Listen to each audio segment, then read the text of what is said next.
Hezbollah के खिलाफ Israel का बड़ा एक्शन। नसरल्लाह के दामाद हसन जाफर अल कासिर को इजराइल ने मार गिराया। सीरिया के दमिश्क में इजराइल का हमले का बड़ा दावा। रिहायशी इमारत पर हमले से 3 लोगों की जान गई। इजराइल ने ड्रोन हमले को किया नाकाम। तेल अवीव के पास देखे गए थे 2 ड्रोन। मोसाद जुटा रहा दोनों ड्रोनों की जानकारी। हमास की अल कसम ब्रिगेड ने इजरायली टैंक को उड़ाने का जारी किया वीडियो। गाजा में दाखिल हो रहे इजरायली टैंकों को उड़ाने का दावा। संयुक्त राष्ट्र की बैठक में ईरान ने इजरायल पर हमले पर सफाई दी। कहा आत्मरक्षा के लिए इजरायल पर दागी गई मिसाइलें। हिजबुल्लाह और इजरायल युद्ध के बीच लेबनान के कार्यवाहक पीएम नजीब मिकाती ने युद्ध विराम की अपील की है। ईरान पर और ज्यादा प्रतिबंध लगाने की तैयारी में अमेरिका। सहयोगी देशों से अमेरिका ने ईरान पर प्रतिबंध लगाने पर चर्चा की है। अमेरिकी नेवी ने ईरान के मिसाइल अटैक को रोकने का जारी किया वीडियो। इजरायल पर दागी गई मिसाइल को भूमध्य सागर में तैनात अमेरिकी नेवी ने नष्ट किया। दक्षिणी बैरूत में इजरायल की सेना का ऑपरेशन जारी। पहली बार जहाजों से किए गए हमले। पूरा इलाका मलबे में तब्दील। आग की लपटों में घिरी कई इमारतें। इजरायल ने फिर लेबनान पर किया हमला। लेबनान की अल बका घाटी पर यह अटैक। इजरायली विमानों ने किए हवाई हमले। इजरायल पर हिजबुल्लाह ने दागे 100 से ज्यादा रॉकेट। अपर गलीली में भी एक साथ 30 रॉकेट और 2 मिनट में 70 रॉकेट वेस्ट गलीली इलाके में दागे गए। आईडीएफ के मुताबिक सभी रॉकेट खुले इलाकों में गिरे। इजरायल पर हिजबुल्लाह ने दागे 100 से ज्यादा रॉकेट। लेबनान में 8 इजरायली सैनिकों की मौत। ग्राउंड ऑपरेशन में 35 इजरायली सैनिक जख्मी। लेबनान में इजरायली सेना के कमांडर की मौत। आईडीएफ का हिजबुल्लाह के 30 लड़ाकों को मारने का दावा। लेबनान में 2 किलोमीटर तक घुसे इजरायली सैनिक। ईरान इजरायल युद्ध को लेकर जर्मनी ने ईरान के राजदूत को तलब किया। जर्मनी ने नागरिकों को ईरान छोड़ने के दिए निर्देश। ईरान इजरायल तनाव के बीच ईरान के राष्ट्रपति कतर के लिए रवाना। कतर के अमीर शेख तमीम के साथ करेंगे द्विपक्षीय बैठक। इजरायल की राजधानी तेल अवीव में हुए आतंकी हमले की हमास की कसम ब्रिगेड ने ली जिम्मेदारी। कल तेल अवीव में हुई फायरिंग में 7 लोगों की जान गई। यूएन के सेक्रेटरी जनरल गुतेरेस का बयान। मध्य पूर्व में स्थिति बद से बदतर। सुरक्षा परिषद के प्रस्ताव का हो रहा है उल्लंघन। युद्ध विराम की जरूरत।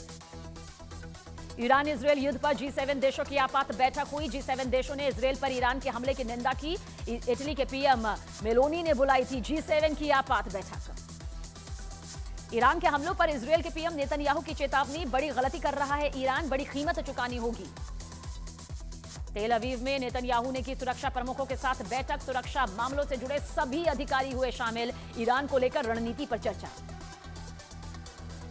आईडीएफ ने माना कि ईरान के हमले में कुछ मिसाइलें इजरायल के एयरबेस पर गिरी। इजरायली सेना का दावा। हमले में कुछ ऑफिस बिल्डिंग्स को नुकसान भी पहुंचा। इजरायल में फिर हमले का अलर्ट जारी। नॉर्थ इजरायल के मेजगांव का सायरन यहां पर बजता नजर आया। लोगों में दहशत बरकरार। ईरान के supreme leader Ayatollah Ali Khamenei का बड़ा बयान। अमेरिका यूरोप की वजह से मिडिल ईस्ट में जंग हो रही है। सीरिया की राजधानी दमिश्क पर इजरायल ने किया हवाई हमला। 3 लोगों की जान गई। सीरिया के मीडिया के हवाले से यह खबर सामने आई। यूएन में अमेरिका ने फिर ईरान को चेताया। कहा अंजाम भुगतने को तैयार रहे ईरान। हर हाल में करेंगे इजरायल की रक्षा। इजरायल की तरफ से जारी ऑपरेशन में गाजा में 51 लोगों की मौत का दावा। मरने वालों में 7 महिलाएं 12 बच्चे भी शामिल।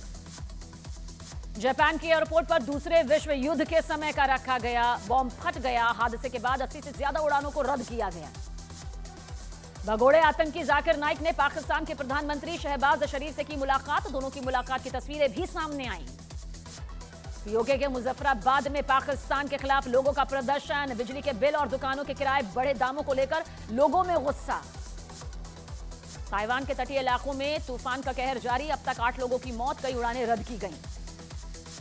ताइवान में तूफान से तबाही की तस्वीर सामने आई। तेज हवाओं की वजह से एक हॉस्पिटल में लगी भीषण आग। हादसे में अब तक 6 लोगों की जान गई। हरियाणा के कुरुक्षेत्र में यूपी के सीएम योगी आदित्यनाथ ने गिनाई डबल इंजन सरकार की ताकत। कहा धारा 370 हटा पाना आसान नहीं था, लेकिन बीजेपी ने कर दिखाया। हिमाचल प्रदेश के सीएम सुखविंदर सिंह सुक्खू का न्यूज 18 इंडिया पर बड़ा बयान। कहा हरियाणा के लोग बीजेपी से ऊब गए हैं। बदलाव के लिए कांग्रेस आ रही है। हरियाणा में मतदान से ठीक पहले कांग्रेस नेता कुमारी सैलजा ने सोनिया गांधी से की मुलाकात। पार्टी में चर्चा तेज। 5 अक्टूबर को है मतदान। महायुति गठबंधन में शामिल एनसीपी नेता अजीत पवार ने विधानसभा चुनाव में 10% टिकट मुस्लिमों को देने का बड़ा ऐलान किया। एक दिन पहले देवेंद्र फडणवीस ने लोकसभा चुनाव में वोट जिहाद पर बयान दिया था। कोलकाता पुलिस ने बीजेपी नेता रूपा गांगुली को किया गिरफ्तार। रूपा गांगुली बच्चे की हत्या के आरोपियों की गिरफ्तारी की मांग कर रही थी। बीएसपी सुप्रीमो मायावती ने हाथरस के सत्संग कांड मामले की चार्जशीट पर सवाल उठाए। एक्स पर लिखा, सूरजपाल उर्फ बाबा भोले का नाम चार्जशीट में ना होना जन विरोधी राजनीति। बिहार के पूर्व मंत्री ब्रिज बिहारी हत्याकांड में सुप्रीम कोर्ट का बड़ा फैसला। दोषी मुन्ना शुक्ला और मंटू तिवारी की उम्र कैद की सजा मुकर्रर की। पूर्व सांसद सूरजभान सिंह समेत 6 लोग बरी। किसानों को लेकर बीजेपी सांसद अनुराग ठाकुर का कांग्रेस और राहुल गांधी पर बड़ा बयान। कहा, कांग्रेस की गारंटी उतनी ही फर्जी जितनी कांग्रेस। बिहार के पूर्व मंत्री ब्रिज बिहारी हत्याकांड में सुप्रीम कोर्ट ने बड़ा फैसला लिया है। दोषी मुन्ना शुक्ला और मंटू तिवारी को उम्र कैद की सजा सुनाई है। पूरे मामले पर सियासत भी हो रही थी, लेकिन आज ये फैसला बेहद अहम रहा। हरियाणा के पलवल में आईएनएलडी और बीएसपी उम्मीदवार की संयुक्त रैली में हादसा। चुनाव प्रचार के दौरान मकान का छज्जा टूटकर गिरने से कई लोग जख्मी हो गए। हरियाणा विधानसभा चुनाव के नाम से चर्चा के जरिए डेरा सच्चा सौदा समर्थक दिखाएंगे अपनी ताकत। सिरसा में होगी डेरा की नाम चर्चा बैठक। केंद्रीय मंत्री रविशंकर प्रसाद ने न्यूज 18 इंडिया से एक्सक्लूसिव बातचीत में कांग्रेस पर साधा निशाना। कहा, हरियाणा में अखिल भारतीय कांग्रेस नहीं, हुड्डा कांग्रेस है। हरियाणा के मेवात में बुलडोजर से बरसे नोट। आईएनएलडी के टिकट पर चुनाव लड़ रहे हबीब हवन नगर के कार्यक्रम में नोट बरसाए गए। कंगना रनौत ने हिमाचल प्रदेश में ड्रग्स सप्लाई के लिए पंजाब को जिम्मेदार बताया। कहा, पड़ोसी राज्य से नशा करके लोग मोटरसाइकिल से हिमाचल आकर उत्पात मचाते हैं। हरियाणा में आज थम जाएगा चुनाव प्रचार का शोर। बीजेपी और कांग्रेस ने आखिरी दिन प्रचार में झोंकी अपनी पूरी ताकत। राजस्थान में 4 दिन के प्रवास पर बारां पहुंचे संघ प्रमुख मोहन भागवत। चित्तौड़ प्रांत की बैठक में हिस्सा लेंगे भागवत। दिल्ली ड्रग्स केस में बीजेपी ने कांग्रेस पर निशाना साधा। सुधांशु त्रिवेदी बोले, ड्रग्स केस के किंगपिन था कांग्रेस आईटी सेल का हेड। पूर्व क्रिकेटर मोहम्मद अजहरुद्दीन को ईडी ने भेजा समन्स। हैदराबाद क्रिकेट एसोसिएशन में भ्रष्टाचार के मामले में पूछताछ के लिए बुलाया, लेकिन वो पहुंचे नहीं।